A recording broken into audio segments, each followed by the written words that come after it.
Lui ti ha lasciata e non sai come comportarti? Bene, all'interno di questo video oggi voglio darti 3 consigli immediati che puoi mettere da subito in pratica.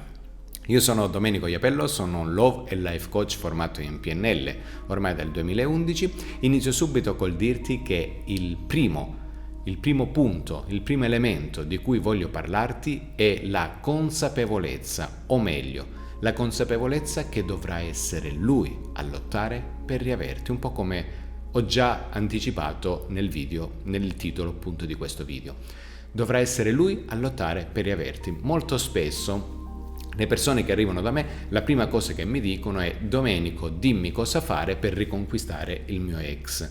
Ok, sicuramente ci sono tutta una serie di passaggi che si basano sulla comunicazione, sulle emozioni, che ti permettono di favorire sempre di più la riconquista. Chiaramente i primi passi, quelli più importanti, le azioni più importanti, quelle più concrete, dovranno arrivare da lui. Noi possiamo stimolare questi passaggi, dall'altra parte dovrà essere lui ad attivarsi, perché tu hai bisogno di stare vicino a una persona che è certa di amarti, che è certa di volerti al suo fianco. Quindi questo è il primo elemento da tenere in considerazione.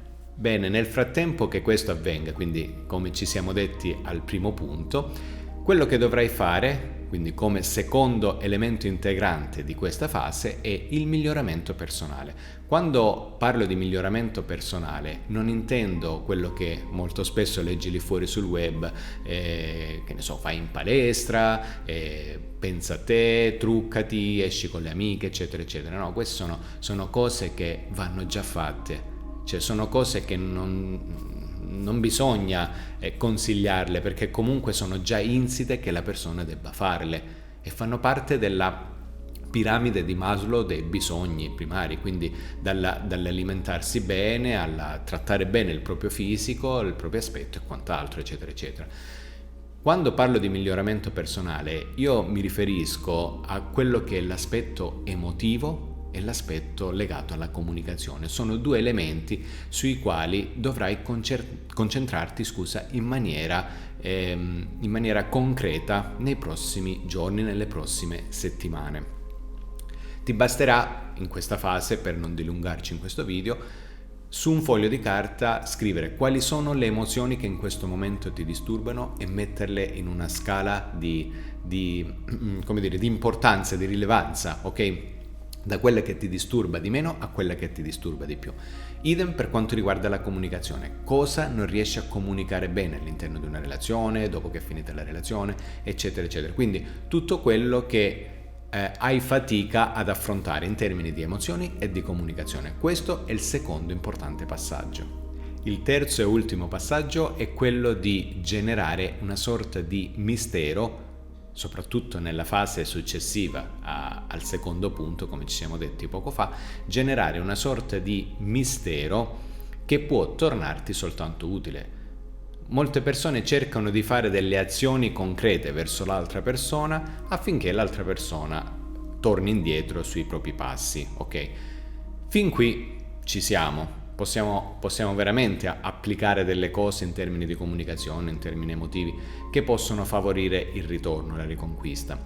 Quello che aiuta molto di più, soprattutto nella prima fase, è dare una sorta di rottura di schema, chiamo io, che metterà l'altra persona nella condizione di chiedersi un bel po' di cose.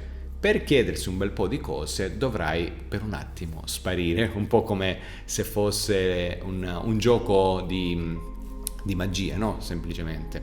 E quello che ti chiedo di fare in realtà è semplicemente ridurre le pubblicazioni.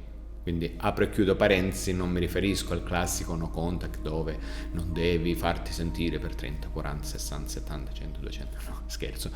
Semplicemente iniziare a pubblicare di meno, iniziare a comunicare della rottura, cioè a evitare di comunicare della rottura con altre persone, iniziare a comunicare soprattutto quello che per te in questo momento può essere efficace, per esempio che hai superato la rottura, che va bene così, che hai già girato pagina. Quindi l'altra persona, qualora dovesse recepire qualche informazione del genere, sarà più predisposta a capire, a cercare proprio di capire e di indagare perché hai cambiato prospettiva, perché hai cambiato rotta, perché hai cambiato atteggiamento. Ti chiedo semplicemente questo per un po' di tempo, qualche settimana.